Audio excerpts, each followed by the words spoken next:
Hello and welcome to a very special webinar with Professor R. Srinivasan, where we discuss his new book, Platform Business Models, published by Springer.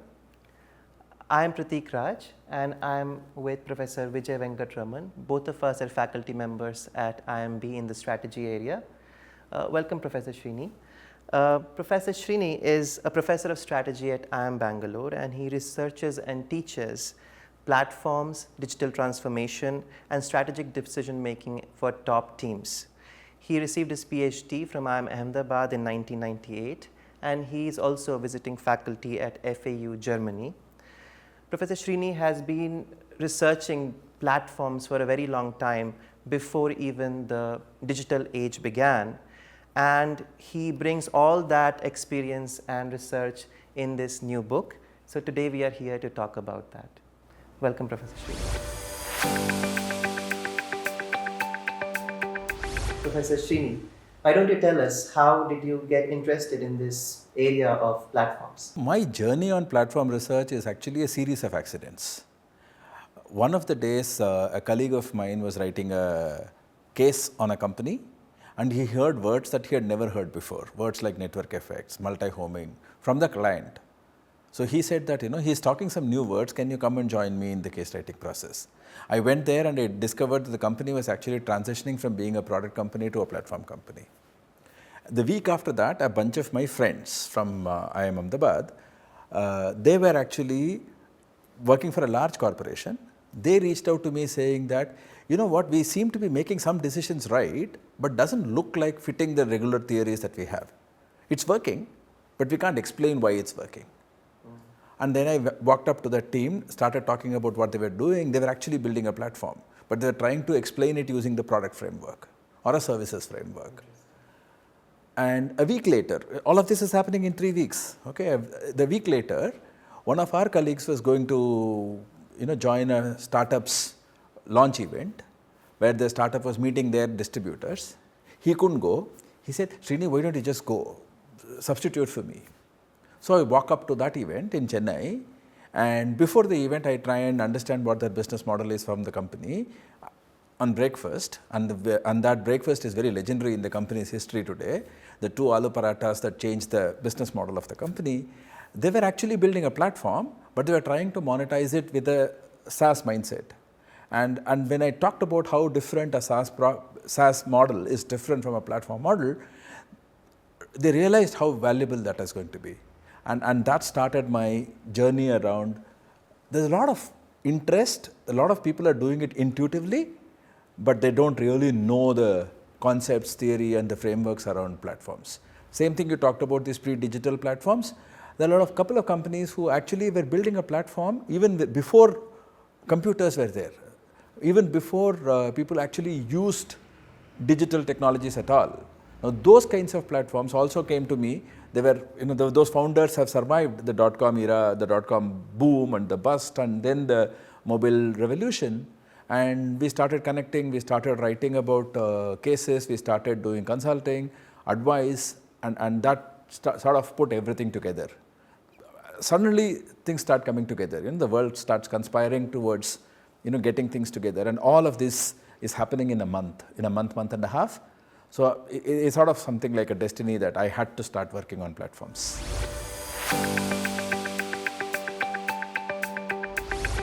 So you have been working on platforms since the 1990s, when even this word was not being used.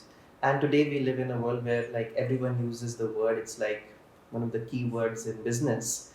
So the book you have written is also in many ways reflecting of that journey of yours. So what makes this book of yours different from other books that are out there? What new is it that you bring in this book? So my focus in this book was about creating a field guide. I use the word field guide because I want to provide a process for setting up a platform business. Both large corporations as part of a subsidiary or a particular product service unit within the corporation, as well as a startup, if a startup wants setting up a platform business. And the explicit focus on Indian case studies. The whole idea was to demonstrate that India has enough potential and this thing. Whenever you say platforms, typically people talk about the big tech firms from the Bay Area.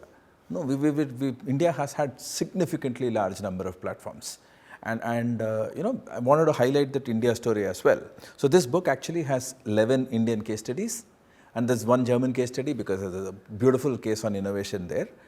A variety of sectors, variety of businesses, from accounting software to matrimony services to collateral-free lending, the whole range of hyperlocal businesses, food delivery, the entire range of services that we can think of.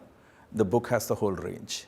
In fact, I'm looking at this as platform as a business model. It's not like a platform as a firm. A firm may have multiple business models, and so therefore a firm, it could be a predominantly product firm, but maybe running one division as a platform. Now that's the kind of a perspective I'm trying to say, and therefore the book is titled as Platform Business Models rather than focusing on platform as a firm. Seems like there's a lot of very rich and detailed cases and different aspects that you're discussing about platforms. So who is the target audience for this book? This book is intended for the senior manager, a senior manager who is trying to create a platform business, either from scratch or transforming his service business or a product business into a platform business. It's also useful for entrepreneurs who are trying to set up a platform business, and it could also be used by a lot of other companies that are trying to build or leverage their IP, their network, and therefore create new additional value. Let me jump in here, Srini. You took us through so many different examples cutting across a wide range of industries with very interesting stuff. But you were also saying this book is intended towards senior managers. So to such an audience, what would be the one big, the key message that you would like them to take away from? So apart from the standard concepts around platforms, the network effects, the pricing, the multi-homing behavior, I actually bring across two primary contributions. The first contribution is around this concept of value architecture, and the second concept is around ecosystem orchestration.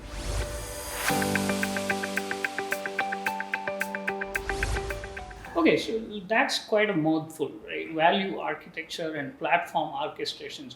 So to a layman, and we here are probably academics, platform oriented, but to some managers who may not be exposed to platform related industries and businesses, how would you put it in short? Value architecture is a concept from the information systems literature. In the information systems world, they use this commonly. This one, it focuses on the specific activities that the firm uses to create, deliver, and capture value. It's kind of a signature about a firm of how do I create value, how do I deliver value, and how do I capture value. And in platforms, I talk about 4 utilities. There are 4 pillars of this architecture. The first pillar is what I call as discovery. The second is matching, transaction, and evaluation. These are the 4 pillars or 4 utilities that constitute value architecture in platform firms. Discovery is focused on reducing the search costs. Search costs for one set of users. One set of users want to find another set of users. I want to reduce the search costs. I want to find out which is the nearest place where I can repair my bicycle, for instance. Nearest place where I can, say, find a particular food item. Now, there discovery platforms or discovery as a utility reduces the search cost. There's a listing of all of these. There's a listing by geography, by classification, by services provided, and it reduces, on the whole, reducing search costs and therefore increasing efficiency.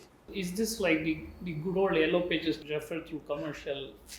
Absolutely, absolutely. So it's like an yellow pages. It's actually an yellow pages is a good example of a discovery utility. One good example that illustrates this bill. So we have Justial in our case. We have Practo case. So both Justial and Practo are good examples of discovery platforms. I want to find the nearest orthodontist. I want to find the nearest nephrologist. That's where Practo comes in. I want to find a local business nearby is where Justial comes in. And there are a lot of other hyperlocal platforms. We have Grab and Zomato and Swiggy and Yelp as part of these case studies. So a lot of these where you discover something. Right. The second pillar is matching. Matching is a little more nuanced than discovery. Matching is, I am looking for something the other side, but the other side is also has its constraints, has its preferences. Very different from I looking for a nearest bicycle shop, but the bicycle shop does not have to choose me. Whereas if I am looking for a partner on Bharat Matrimony, it is not sufficient for me to like the partner. The partner also has to like me. Therefore, it's a two-way discovery process. So matching is far more nuanced, far more different than the discovery utility. When the moment the shop is open, the shop has listed itself on Yellow Pages or Just Dial or Google Maps, the shop is actually open to business from anybody. The shopkeeper does not define, these are the kinds of people I will look at. They don't have the preferences. Whereas in a matching platform, you have to take preferences from both sides. And therefore, it's important that we create different utility, different algorithms for matching than discovery. Good examples of matching platforms are Bharat Matrimony.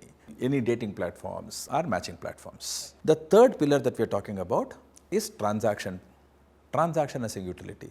Some of these platforms will allow you to find each other and let you discuss among each other, figure out and transact outside the platform. Some platforms want to internalize the transaction within the platform.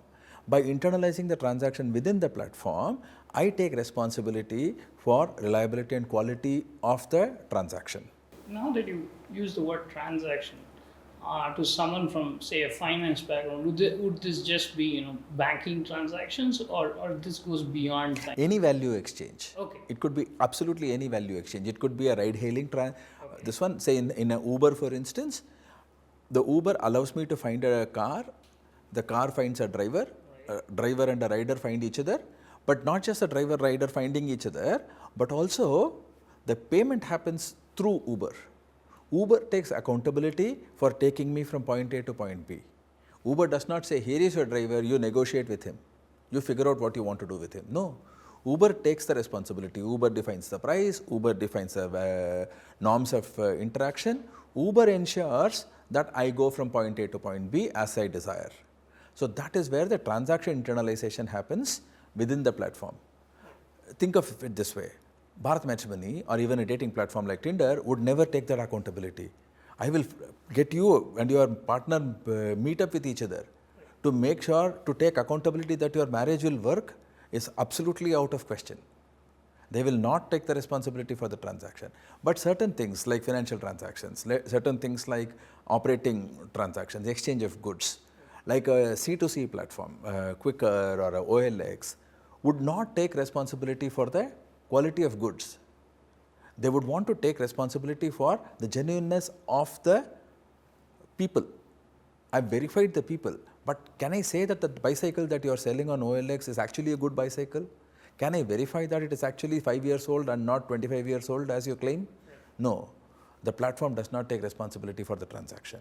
But an Uber takes responsibility for the transaction, right? Or Airbnb takes responsibility for the transaction. That's where transaction utility is far, far more value creating for the platform than just pure discovery and matching platforms. So this is a third pillar in the value architecture. So very interesting. So would it be right to say that these are the firms that are taking the actual risk in these contracts? Absolutely. They are actually increasing the efficiency of the market by internalizing the risk of incomplete contracts. Without this platform taking the responsibility, there is a risk of incompleteness of contracts. They are ensuring that the contracts are completed by internalizing the risk. The platforms internalize the risk. That's where when a harassment happens inside an Uber, the Uber corporation is also equally liable, not just the driver.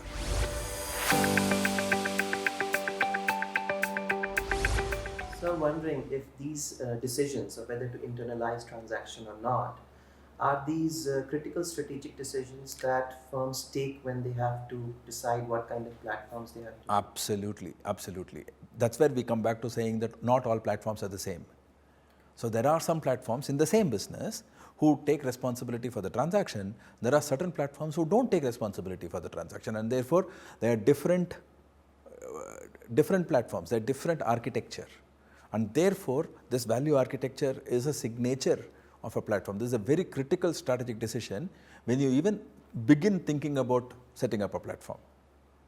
So do I want to be a discovery? Do I want to provide matching as a utility? Do I want to provide transaction as a utility?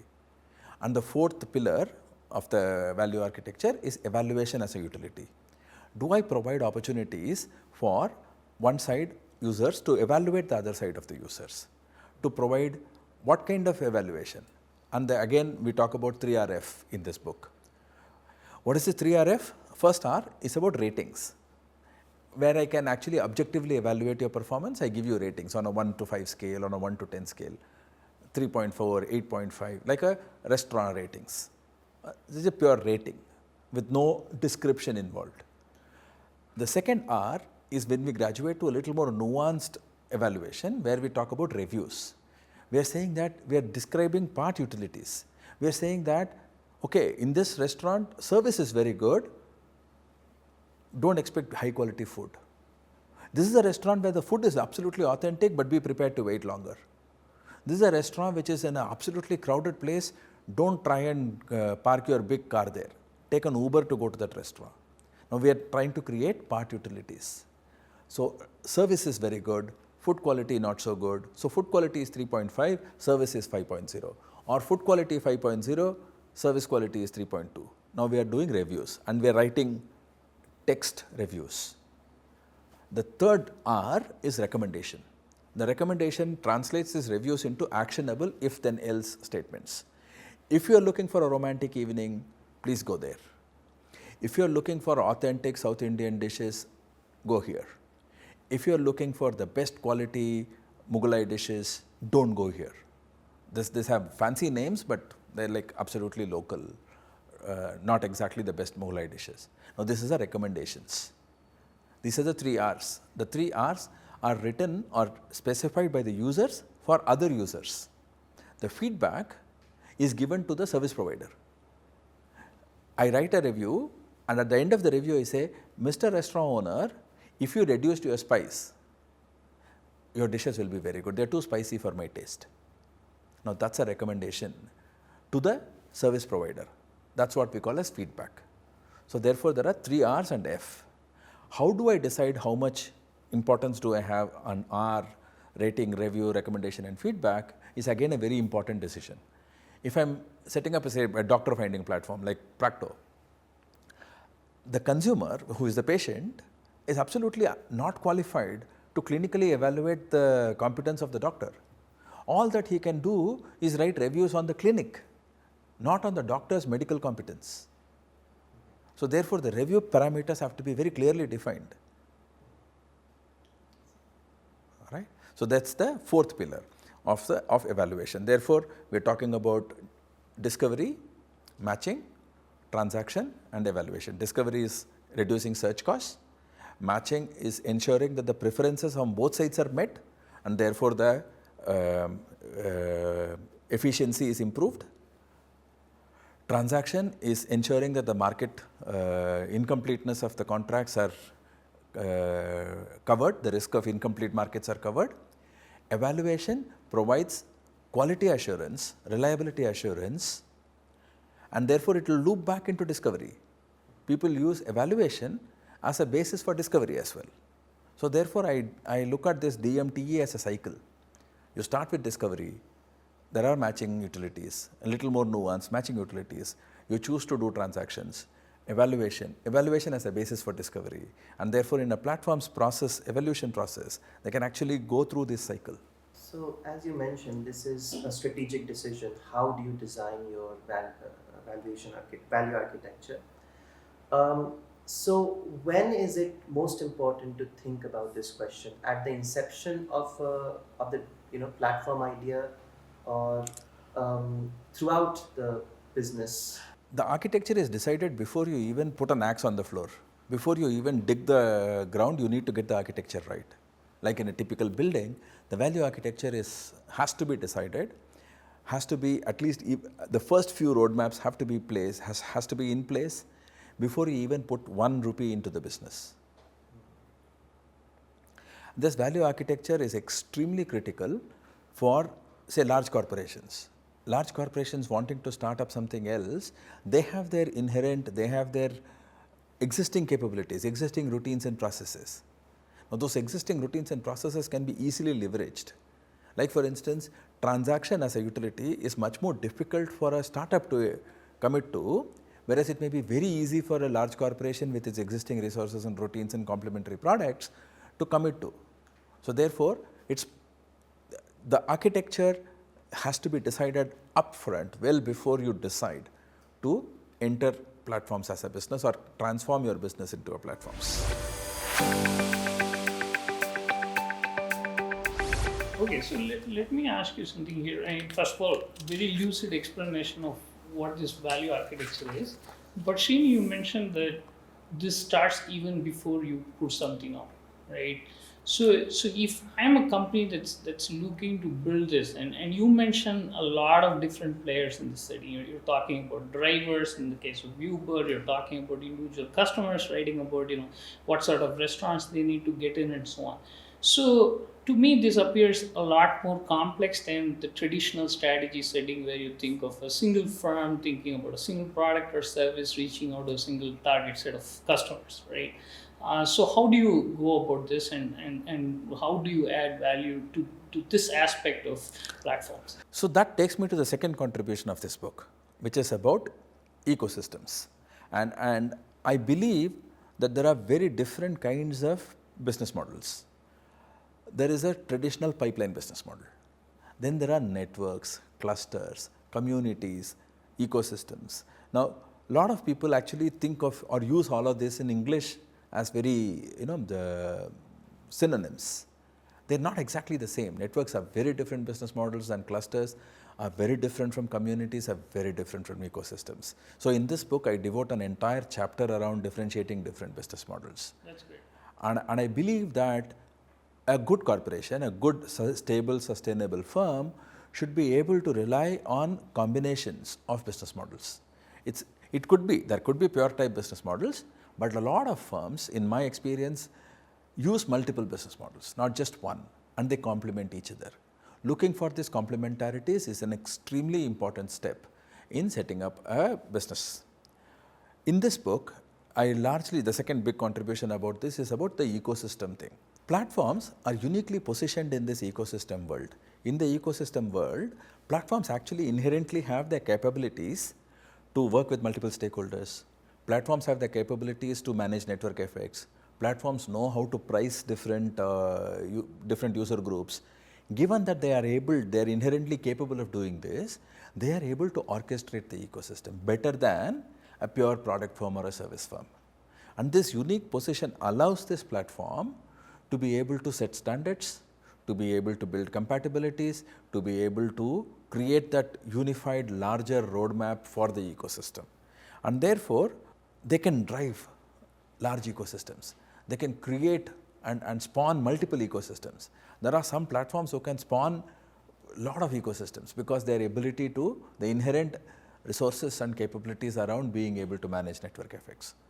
So the two big contributions that I can think of in this book are about being able to look inside the firm, orchestrate resources inside the firm to be able to create a unique signature value architecture, to be able to look outside the firm and complementers, look at multiple complementers and orchestrate the activities and value architectures of multiple complementers, and therefore create ecosystem value.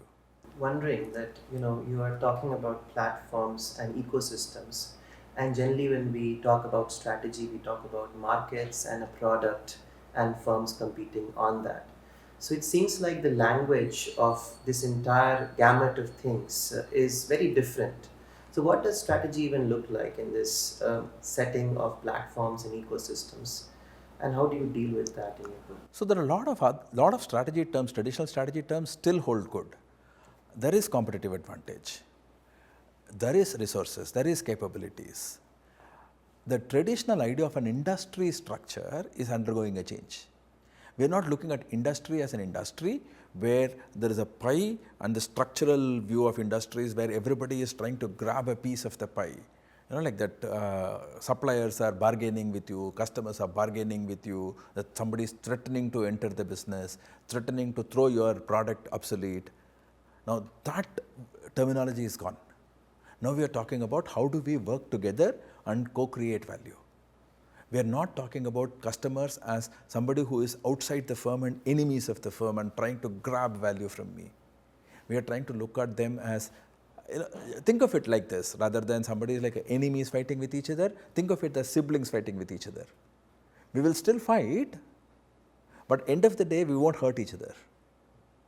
Right? And that's the language that we're talking about in platforms, in ecosystems. We're talking about these complementers. We're talking about somebody who is able to provide something, somebody who is able to provide something else. Together, we are able to create more value than when we are providing them independently or competitively. That's the language that we're talking about. There's a lot of co-optation, a lot of complementarity that's happening in the platforms literature. So building on Prateek's question on traditional strategy versus what you talk about in terms of broadly what I can call platform strategy, if you may will. So how do you think researchers can engage with your book and benefit from it? Because from what I understand, these businesses are still up and growing, and this is entire so many different examples you take us through, and also this seems to present so many different opportunities for researchers. Can you elaborate on specific aspects, specific areas from your book from which researchers can benefit? So for doctoral students, for people who are beginning research on platforms, or people who wanting to do more work on platforms, I can actually identify 3 from the work that I have done in this book, 3 novel research questions. The first one is, like I talked about in value architecture, each firm is unique because of their signature utilities. Think of it like a DMTE. One has more D and less M, and more T and more E and less M, and that signature, this ones, and these characterize their capabilities, their resources. Take this signature, take the strategic decisions of my DMTE architecture, that drives my RBV, my resources, the capabilities that I build, the routines that I institute inside the firm. Based on these routines and resources, based on these capabilities and my DMTE architectures, are there any archetypes? Can we create archetypes of platforms? Can we create archetypes? So right now we have all of these standard things about marketplaces, aggregators. They are very largely, loosely defined, not as much involved definitions. What are the capabilities of aggregators? What are the characteristics of marketplaces? What are the characteristics of somebody who has all 4 of them, who does discovery, matching, transaction and evaluation as part of their platform, right? Now, if I have to put all of them together, what capabilities are required? If I have to only focus on discovery and transaction, what capabilities are required? Now, those kinds of things, and therefore create archetypes of firms, is a very interesting research question. That's one direction I would urge researchers to focus on. The second research question is around how we look at multiple business models within the same firm. So far, research has been looking at a firm following one business model. So there's a platform business firm, there is a network firm, there's a cluster firm, there's an ecosystem, and research has been only studying that as a pure type. We are now talking about, in this book, we are talking about a firm having multiple business models within them. Okay, can you give us an example of a firm that tries to do multiple business models at the same time? So in this book, we have this example, we have this case on Quicksilver. Quicksilver is a gift card processing platform. It's a backend. It powers gift cards for a lot of companies, for both FMCG and services businesses. They were actually selling the B2B gift card as a backend, as a service, so a software as a service business. They realized that they have a network of retail establishments of these companies, that they have a very strong network which is integrated to the point of sale. They realize that they have a very strong brand connection with the brands of these companies that they work with. How can we leverage these and therefore reach, end of the day, the gift cards are used by end consumers. Now, how can we leverage this to the end consumer markets? So they set up a gift card marketplace. from solving the problem of, say you get married soon and suddenly you get 25 of the same thing or 25 gifts that you don't need to use or you don't really value. So therefore people say that no, don't give him a physical gift, let's give him a gift card. But what if you get 25 watch gift cards, watch company gift cards? So how do we white label them? Not every company wants to white label the gift card. So therefore what they have done is they've gone ahead and created a platform business, a marketplace, consumer marketplace for gift cards. So you have the SaaS business which is running the watch company's gift card business, but there is also a marketplace where I can, as a consumer, sell my watch company gift card and therefore buy a shoe company gift card. So I can exchange my Nike gift card to a Titan gift card in the market. That marketplace is Woohoo. And this Woohoo marketplace as a platform integrates very well within the back end of Quicksilver. So now here is a SaaS business, which is a software business, service business. There is a network of retail establishments that will accept my gift card, and then there is a platform business called Woohoo. Now these integrate with each other. These complementarities have not been studied well. These complementarities have not been valued empirically. Is there a way, can we value this empirically? What is the value of synergies between a platform and a community? What is the value of the synergy between a SaaS and a platform? Now this is a wonderful research question that we can take out of this book.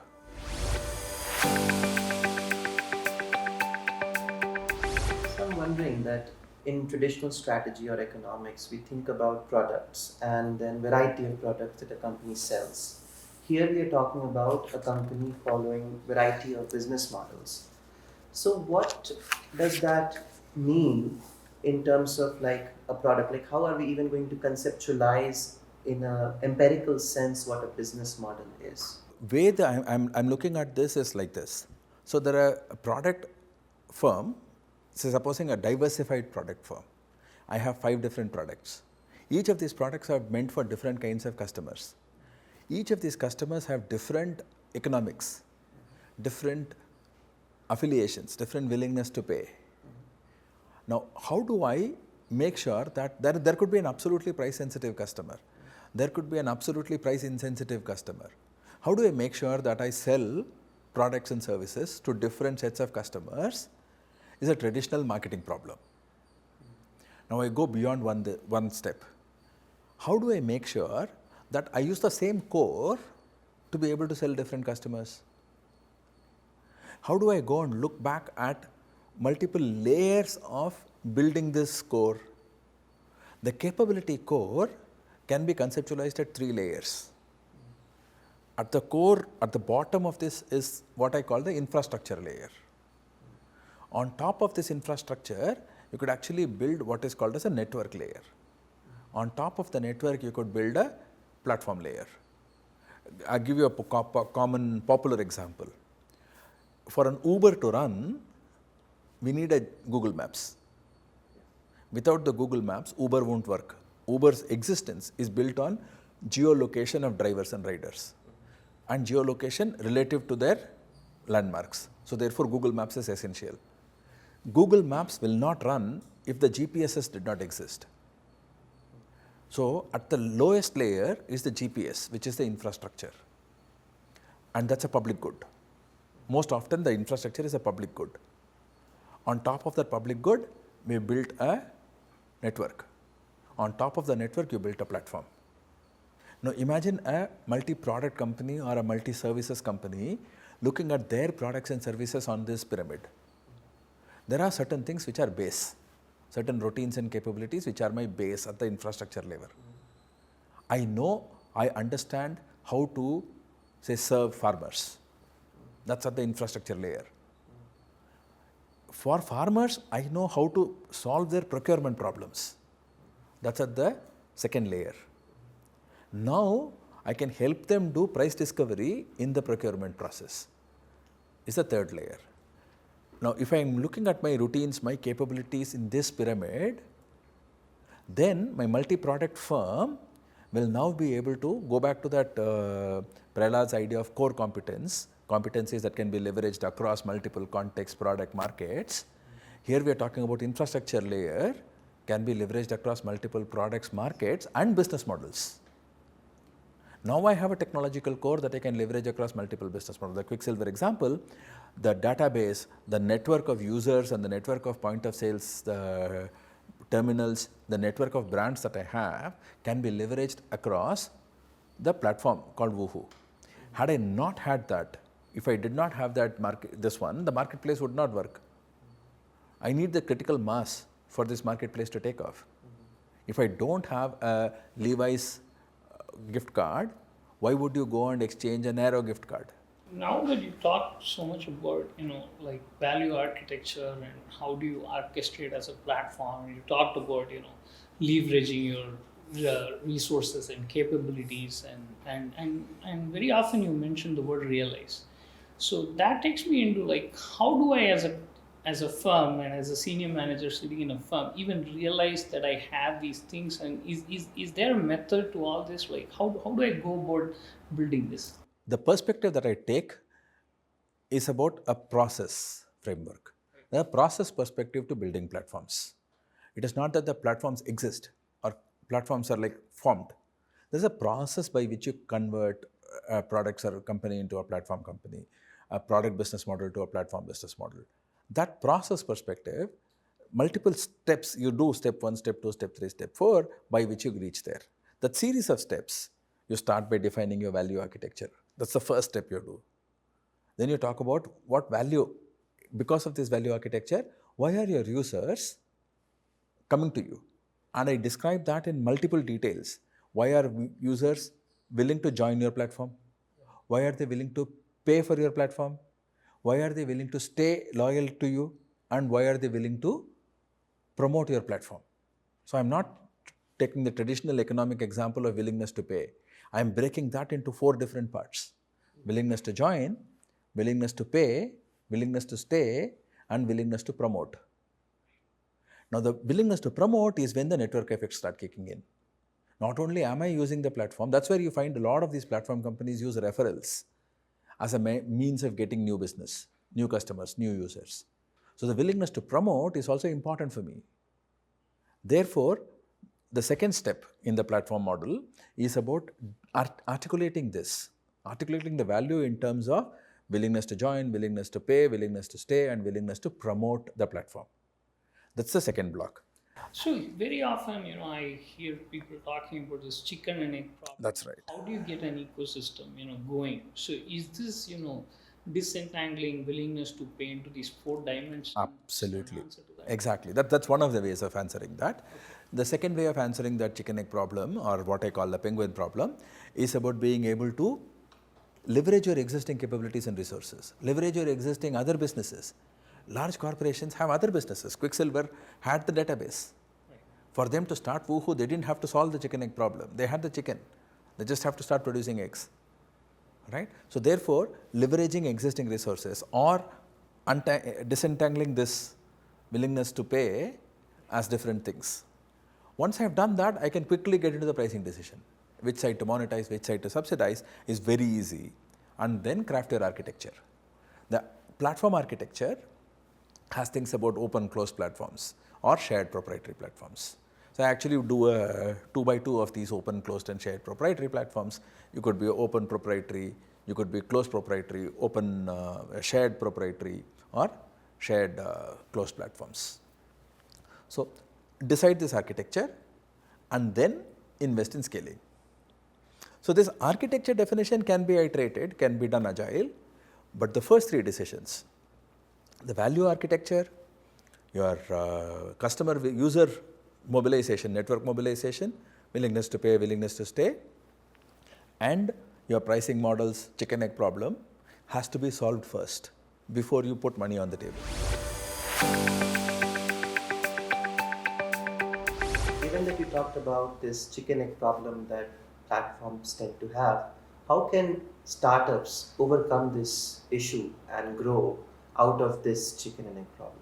Platform startups have used a variety of methods to solve this chicken egg problem. I have a full chapter on network mobilization where I talk about all the strategies, but a bunch of strategies around either porting users from other networks, leveraging other complementers' resources to be able to build your own resources. I also talk about a strategy called Remora. A Remora strategy is about, Remora is a kind of a fish, it's a small fish which attaches to a shark. By itself it can swim, it's not a parasite, it can swim by itself. It attaches itself close to the mouth of the shark and it eats the bits that the shark does not eat, that spills out from the shark's mouth. Attaching itself to the shark, the Remora can actually go to the depths of the ocean. By itself it can't swim to the depth. Once it's had its enough, it will detach from the shark, have its meal at that bottom of the ocean, then swim back up. Now these Remora strategies are available for a lot of small startups. What they can do is they can attach themselves to large corporations. So I want to get a network of users. Think Facebook as a shark and a small business attaching themselves through an API integration to a Facebook, through an API integration to say Google, through an API integration to a larger corporation. So Remora is one method of overcoming the liabilities of smallness. So you can actually build either complementary resources or do Remora strategies to break this. But at the end of the day, you need to make sure that your strategies, your value architecture is unique, your signature is unique, so that you prevent imitation and you prevent envelopment. The Remora should be careful enough that the shark does not eat the Remora itself. So therefore the shark, typically the Remora will go attach itself under the jaw of the shark, so that it's not visible to the shark that here is a food as well.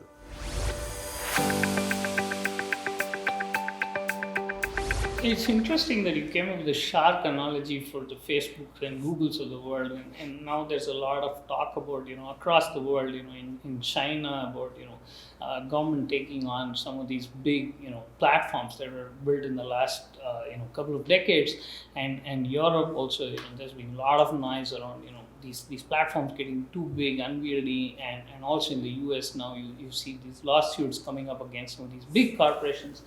And historically there has been a very interesting view on, ever since, this kind of tight regulation, breaking down monopolies days to, actually encouraging them and making them grow into these massive corporations that they are today. So where do you put an end to, how big these platforms can grow into? And how is this different from the traditional view of strategy, where we think of competitive advantage and the interesting way in which we define itself is with relative to competitors. But when we think of these big corporations, when we think of search, we just think of one big, Google, and when we think of social media, we think about one big Facebook, right? So how do we actually navigate with these ever-growing platforms, if you may? We are talking about winner-takes-all markets. Winner-takes-all markets are here to stay. The markets are winner-takes-all. And the way we look at it is, it's not the firm that's winner-takes-all, the market is a winner-take-all. Why is the market winner-take-all? Because the costs that you incur to mobilize the network are sunk, are one-time, fixed, sunk costs. Given that there is a huge sunk cost in mobilizing the network, the firms that operate in that market will have significant competitive advantage, first mover advantage, competitive advantage, and therefore will remain winner takes all. The traditional idea of winner takes all is about the monopolies. Our regulators haven't caught up with this idea of winner takes all. Regulators look at monopolies as if they are like industrial monopolies. The difference between monopolies, industrial monopolies and winner takes all markets in these technology businesses is like this. Think of the consumer surplus. In traditional monopolies, as the monopolist increases power, what happens to the prices? The prices go up, consumer surplus goes down, the consumer has no option apart from this, and the consumer, even if he wants to switch, has no option and the prices are higher and higher. The monopolist makes extra normal profits. When the pre-monopoly prices are zero, post-monopoly, post dominating this market, my consumer prices aren't increasing at all. How much do you pay per search? You pay 0 to Google for search. Given that you pay 0 to Google to search, in fact, the more you search, the more efficient your search becomes. The more efficient the results become. So, therefore, you are effectively teaching Google to give you better and better results. So, the longer you search, the more you search, you are actually benefiting more and more. Right? Clearly, economists will shun at this idea of negative pricing or cheaper than free. Here is where the consumer markets are going towards cheaper than free in these kinds of tech platforms. The more you engage, the more you teach the algorithm, the better your results are. Given that the algorithm is learning, you would want to engage with one platform only. You do not want to be switching across multiple platforms. You do not want to multi-home, because as you multi-home, the efficiency falls. Regulators use standard tests like the Arida-Turner test for predictive pricing. What is Arida-Turner test? It has two premises. One premise is your prices are less than your marginal cost. The second premise is there is a recoupment premise. You are doing these low prices because you want to drive out competition, and once competition goes away, you will be able to recoup your losses with gains from the future.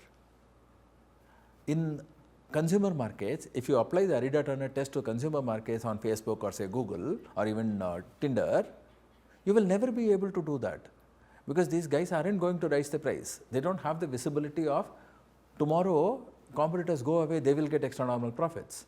They will continue to get the profits based on the other side of the market.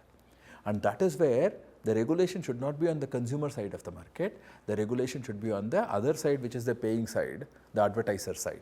It's interesting that you bring this other side of the market, and going back to your Remora and the shark strategy, right? So should the Remoras of the world be worried about winner takes all then?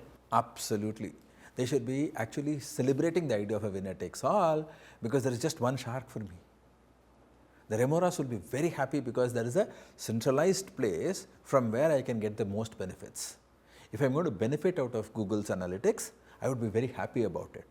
The Remoras are celebrating the sharks. The shark getting bigger and bigger, the Remoras celebrate. Who is getting affected? The advertisers.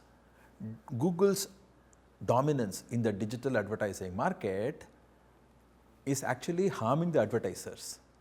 At that point is where the monopolist starts kicking in. Google starts increasing the prices for advertising.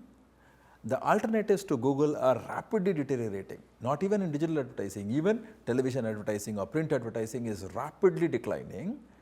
Therefore, advertisers are left with no choice but to go to Googles of the world. That is where the regulation is kicking in. That is where Facebook and Google are being held accountable on that. The second story about accountability is these platforms don't own the content. They always have been talking about this is third party content. Till such time Google and Facebook were only doing third party content, perfectly fine. But to make the search efficient, to make your social networking experience efficient, on top of the third party content, these platforms ran algorithms. The algorithms suggested what is good for you. That algorithms made your life better, made the consumer's life better. But these algorithms are proprietary. These algorithms can be monopolistic. These algorithms actually transform, they actually perform something like an editorial role. Think of a publishing house under an independent journalist writing to this publishing house. The publishing house chooses which papers to publish, which papers to reject. Now, which to publish, which to reject is an editorial role. Now, these algorithms are the editors in the digital world. When Googles and Facebooks run these algorithms, they can't go hide behind saying that this is third party content, I had nothing to do with it. You chose this third party content to come in with your editorial role, with your algorithms. It may not be a person, but the algorithm is the editor, and therefore they cannot absolve this responsibility of third party content.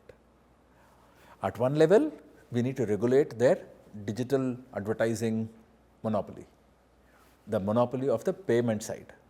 At the other side, we need to regulate their editorial roles. We have to hold them accountable like publishers. If we look at Google's and Facebook's as publishers, a lot of things will work. But they've been granted protection by the American law that digital platforms are not publishers, and that law has been adopted across multiple countries, and there are a lot of gray areas in a lot of other countries.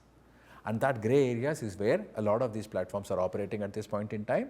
And as the world matures, as regulation matures, as people, more and more regulators, more and more lawyers, more and more lawmakers understand platforms and economies, I think we will have a wonderful world where we will still prevent abuse of monopoly power and still have efficient outcomes for users.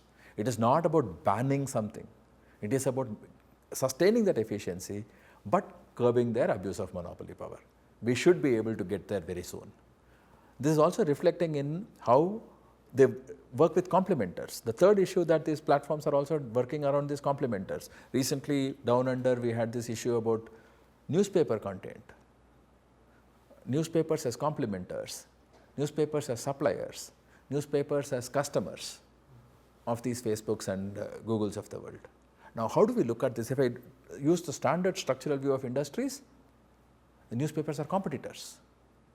People read news either in newspapers or on Google. They are competitors. No, they are not competitors. Google says, I don't collect any news, I collate news. So I look at you as suppliers. But the newspapers are saying, forget the content of the news, in the advertising world you are competing with me. So therefore, I am going to think of you as competition. Right? So therefore, the traditional 1950s research around contestable markets, right, happens here in this world. In this world, you will have newspapers, Google, Facebook, Twitter, Amazon, maybe Microsoft, maybe Netflix are all competing against each other.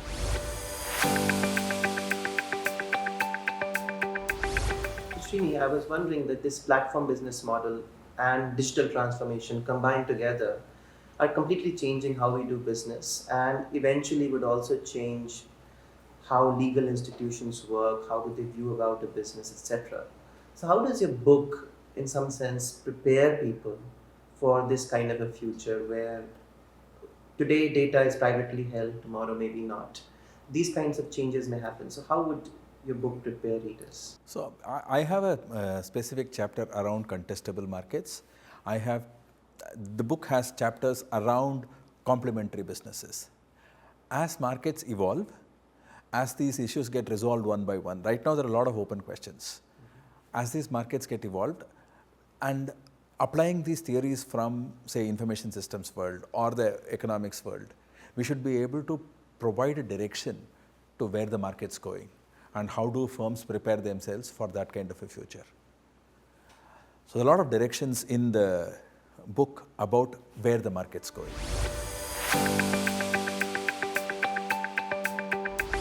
Actually, you talked a lot about the future of platforms. Sometimes it sounds scary, sometimes interesting, and also maybe this is a maturation of platforms. But your book is also as much about India as about platforms. Given you have 11 different case studies straddling across industries in India, how do you see the India story going ahead? Because to me, platforms is not just about these big corporations trying to make money or startups trying to grow into big ones, but also about people like you and me going into a grocery store or not, versus reading your book from either the hard copy or a Kindle, or we're making all these small and big decisions in our own lives and engaging with these platforms. So how do you see our own India story going forward in the next 2 decades about customers, companies? How do you see all that? Very interesting. India is a very unique market. India has never been a do-it-yourself market. Even when we buy furniture, we want someone to bring the furniture and assemble it for us at home. When we buy paint, we want someone to come and paint our homes. Leave Indian consumers, even businesses, is not DIY. They will buy accounting software, but they will want a third-party consultant to implement that software. Because the accountants that I have don't understand technology. The technologists in the company don't understand accounting. So therefore, I will hire a third-party consultant who will come and implement that accounting software in my company. Right? So we have always been looking at products, services together. We don't buy pure products. We buy products with services. We don't buy pure services. We also buy products along with services. That's the India market. Do it yourself is not India. So I talk about Tally. Tally's major strength is this network of hundreds of thousands of chartered accountants who are trained on Tally. These are people who are accountants. The only software they learn in their accounting programs is Tally, which means for them computerization means tallyization, right? And therefore the hundreds and thousands of Tally partners, small startups across districts who will help Tally customers implement Tally, transform legacy data to Tally data. Now that is what their focus has been. Do you think traditional businesses are prepared for this? Absolutely. There's nothing that stops them from getting onto this, because servitization is very, very easy in India. Unlike very individualistic markets, India is a servitization market. Everything is service, and every service happens either second party or third party services.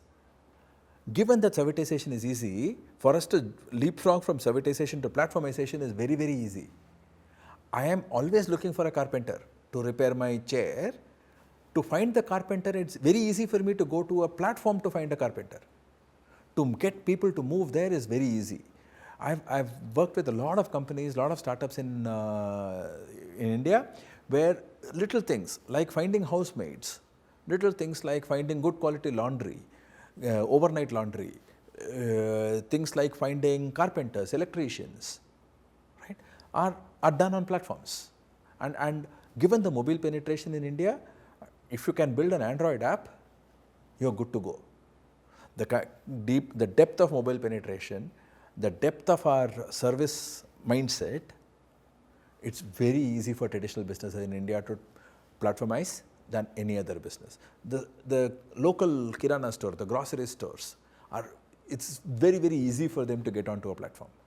Some of them do a remora on Amazon. Some of them may just not do a remora. They may just want to think of competing against an Amazon. But if you actually look at these hyper local businesses, it's, I talk about a case called Grab. Grab is able to provide much more efficient last mile delivery services to restaurants than focused restaurant delivery companies or than restaurants' own delivery fleet. If Grab is able to do that at much faster, much more efficient, at much more cost effective manner, why would a restaurant sign up for anybody else? If I get onto a platform like a Swiggy, the Swiggy brand is more powerful. A Zomato brand is more powerful than the restaurant brand. I want to retain my brand. I want to retain my loyal customers. I want to retain my customer data. Therefore, I will advertise myself and I will use Grab, which is a white label third party delivery, to deliver my food. So the customer values the restaurant brand, customers values the efficient service, and it's cheaper. Here is where the India is about a mix of second party and third party services, mix of servitization and platformization. The pace at which India has servitized, the pace at which India has platformized is unimaginable. From medical shops, grocery shops, milk distribution, meat distribution, procurement, office supplies. So what do you think has led to this revolution? What do you think has led to this acceleration? Why now? Why did it not happen earlier? And what do you think is going to happen in this decade? Two big trends. One is the markets had been inefficient. Okay. The inefficiencies of the market are now coming up thanks to digitalization. And what is spurring this digitalization? In India is a very unique story where the consumers are digital before the enterprises. Interesting. Consumer digitalization happened well before bank or service providers became digital. You had your mobile phone before you did your mobile banking, right? You were much more using mobile phones and digital technologies, internet, well before your bank adopted digitalization, well before your bank became digital, well before your transport company became digital, right? Given that the consumers are leading the way, it is very easy for small businesses to digitalize, small businesses to adopt platform stories, Can That you think of this like an infrastructure that you talked about, like how mapping services enable absolutely, Uber? exactly. This is the same way, internet getting penetrated, and you have these cheaper smartphones, And and customers are there. getting customers is Plugging in. so easy today. Okay. Gaining customers is so easy today because the infrastructure already exists. Okay. All I need to do is to get them to stay on my platform. Give them enough incentives to stay. Get them to joining the platform, easy. Do a promotion, get them to join. Engage with them, stay on the platform, and then increase their willingness to pay, and then they will promote my platform. So this speed at which I can grow, plus the size of the market, a pretty large market. And all said and done, between two languages, we can cover the entire country. Even if I can make an app which will work in two languages, I can cover the country. So, if you're a manager from outside India, or you're a multinational considering India as a potential market, do you think this is the right time to enter this market if you're thinking platforming? And what should be your strategy? How it should be different from, say, engaging in Europe versus engaging in India, given you talked about how we customers think of these? If you are a MNC manager entering India with your MNC resources, you need to appreciate that the Indian ecosystem is very different from the European or an American ecosystem or even a Japanese ecosystem. The Indian ecosystem is very different. I'll give you an example. Pharmaceutical companies, when they want to enter this country, they face a big struggle. In every other country, pharmaceutical distribution is a concentrated market. In India, pharmaceutical distribution is such a fragmented market. We have 700,000 retailers across this country, but we have 50,000 distributors. A country like Indonesia, which is just about, infrastructurally as big as India, population just a little smaller than India, right, has 7 distributors. 7 distributors in the pharmaceutical world. The fragmentation of Indian pharmaceutical industry, every pharmaceutical distributor is multi-brand. Every retailer is multi-brand, non-exclusive multi-brand. This ecosystem is absolutely different. You need to create India-specific solutions. So that's where I talk about examples like Tarnia in this case. So when you say India-specific solutions, unpack it for me. Like in the general international business context, people talk about market-specific solutions. But here you made some interesting remarks about this do-it-yourself market versus Indians relying more on services. So would it be right to say that companies who want to be here the long term, they need to think more services rather than just products and building their ecosystems around both? Not just build new ecosystems, understand what is the ecosystem that's prevalent in India. Okay. Understand and appreciate how does this Indian ecosystem work. Right. I have had horror stories about how fintech companies have tried entering India and failed. India, the fintech is actually 4 distinct ecosystems. Interesting. There is a credit ecosystem, there is a payment ecosystem, there is a capital ecosystem, and then there is this bookkeeping and compliance ecosystem. They don't overlap. Given that they don't overlap, you choose one of these ecosystems to play. When I come into India and I say that I want to do payment and this and compliance, sorry, the compliance has different kinds of complementers. The payment ecosystem has different complementers. The credit ecosystem has different complementers. The regulations are different, the complementers are different, your competitors are different. Given that you come from a market which is fintech is one market, one ecosystem, doesn't work in India. But there are certain other markets where the rest of the world is very fragmented, where in India it is just one. For instance, an Indian consumer can easily substitute between an Uber auto and a Uber cab. If the Uber cab is not there, they would actually go into an Uber auto. Whereas in the Western world, if I am looking for a air-conditioned sedan, I am not going to change my preference in that fly of the moment the sedan is going to be 10 minutes late, I will take a tuk-tuk. No, I will not take a tuk-tuk. I have made my mind to, I am a sedan customer, I am a sedan customer. India, no, sedans not available. Sorry, go ahead. Absolutely, the consumer will make on the fly, sedan not available, I will go to a tuk-tuk. Right. No problems at all. Right. So that certain markets are convergent, certain markets are very divergent ecosystems. In your market, understand whether it is a convergent ecosystem or a divergent ecosystem. Figure out where you are. Play that game.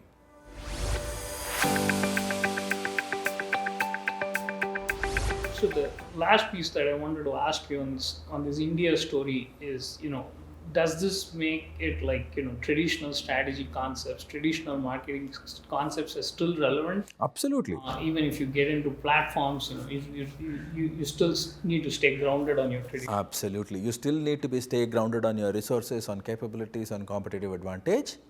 But the sources of advantage are not just your resources internal to the firm, but your source of advantage encompasses your complementers. Your source of advantage encompasses the relationships that you have with your complementers. The source of advantage is also your network of customers. How your customers talk among themselves, engage among themselves, is also a significant source of advantage. In traditional strategy, traditional marketing, we talk about the firm and the customers are two separate entities. There is one Chinese wall in between the customers and the firm. No, they're no longer there. There's a lot of two-way flow of concepts, two-way flow of ideas, two-way flow of value between firms and the customers, between firms and the complementers. So this traditional idea of a pipeline, value flowing from one side to the other side, money flowing from the other side to one side, when that gets broken, customers, company, suppliers gets broken.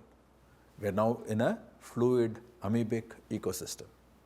But the concept of advantages still exists. My ecosystem is better than your ecosystem.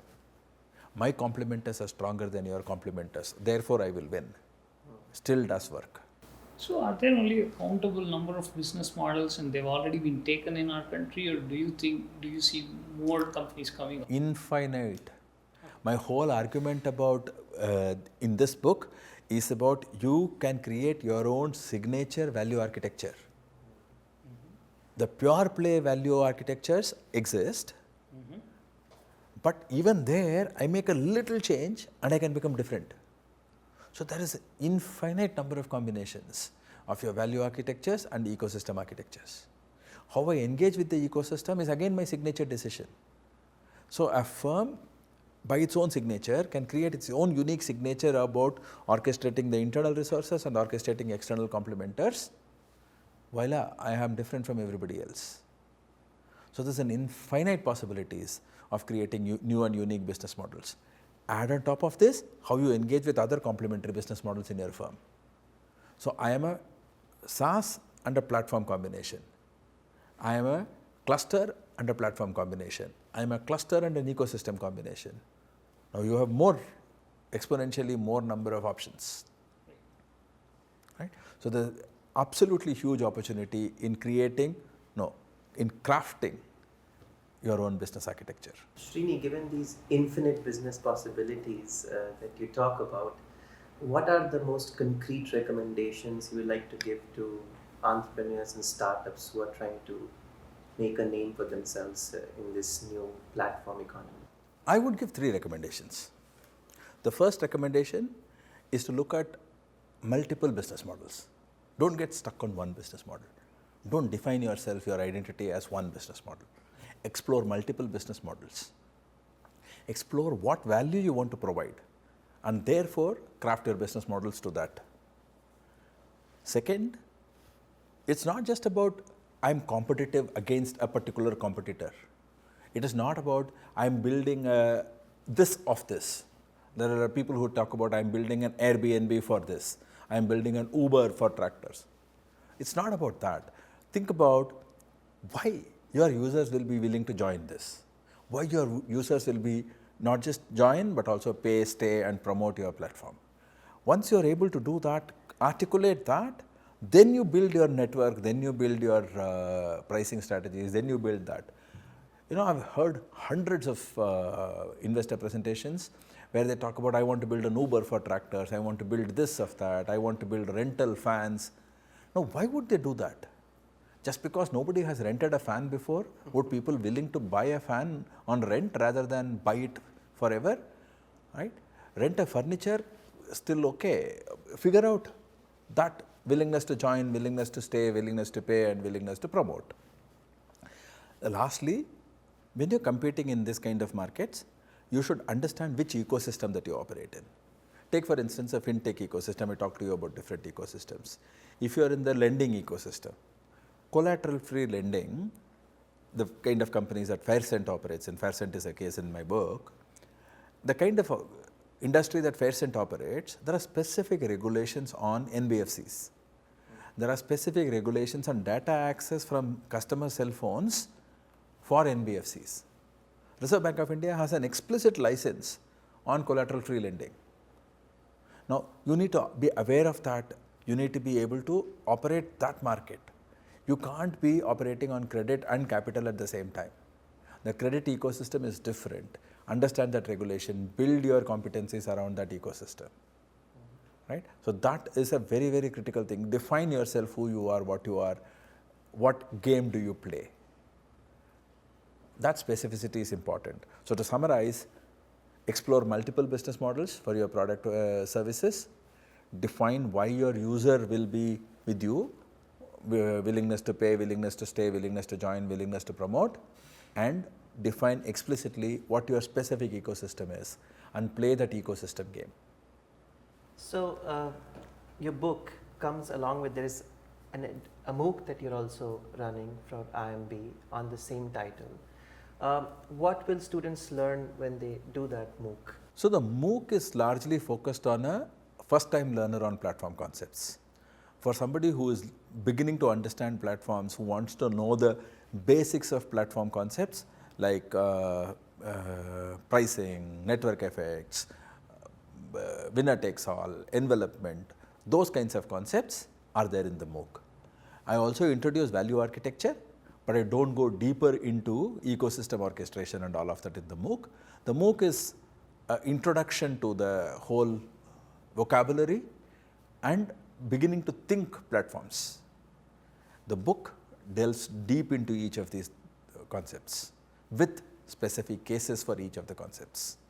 Every single chapter comes with a case. So it seems like you're creating this huge ecosystem yourself of many educational resources for people to learn about platforms. So thanks a lot, and I think I can't wait to read this book, especially the things we discussed about value architecture and ecosystem orchestration, and the idea that there are infinite business models that firms can explore, and that platforms are these orchestrators of ecosystems. This is just a very interesting way to look at things, and I can't wait to read the book. So thanks a lot to you, and thanks a lot for watching this webinar. Thank you.